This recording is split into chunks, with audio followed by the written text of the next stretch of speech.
Praise the lord. July 20వ తేదీ 2024. ఈరోజు దేవుడు బలపరచు వాక్యము.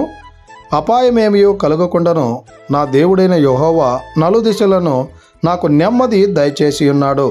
మొదటి రాజులు 5వ అధ్యాయం 4వ వచనము. ప్రియమైనటువంటి దేవుని బిడ్డలారా, నువ్వు ఈ ఉదయకాల సమయంలో ఎలాంటి అపాయకరమైనటువంటి పరిస్థితుల్లో ఉన్నావో, ఎలాంటి వేదనకరమైనటువంటి పరిస్థితుల్లో ఉన్నావో, ఎలాంటి కష్టంలో ఉన్నావో, ఎలాంటి బాధలో ఉన్నావో, ఎలాంటి అనారోగ్య పరిస్థితుల్లో ఉన్నావో, ఎలాంటి అప్పు సమస్యలతో బాధపడుతున్నావో, ఈ ఉదయకాల సమయంలో ఆ దేవాది దేవునికి, ఆ యేసుక్రీస్తు ప్రభుల వారికి నువ్వు మొరపెట్టగలిగితే, ప్రార్థన చేయగలిగితే, నీకున్నటువంటి వేదనను బట్టి, నీకున్నటువంటి అపాయకరమైనటువంటి పరిస్థితులను బట్టి, నీకున్నటువంటి అనారోగ్య సమస్యలను బట్టి, నీకున్నటువంటి అప్పు సమస్యలను బట్టి ఆ దేవాది దేవుడు నీకు ఖచ్చితంగా నెమ్మదిని దయచేసేటువంటి వాడిగా ఉన్నాడు గనుక ఇకనైనా మనము ఆ దేవాది దేవునికి మొరపెట్టినటువంటి వారంగా ఉండాలని కోరుకుంటూ ఈ దిన వాక్యం ద్వారా దేవుడు బలపరిచి దీవించునుగాక. ఆమెన్. God bless you.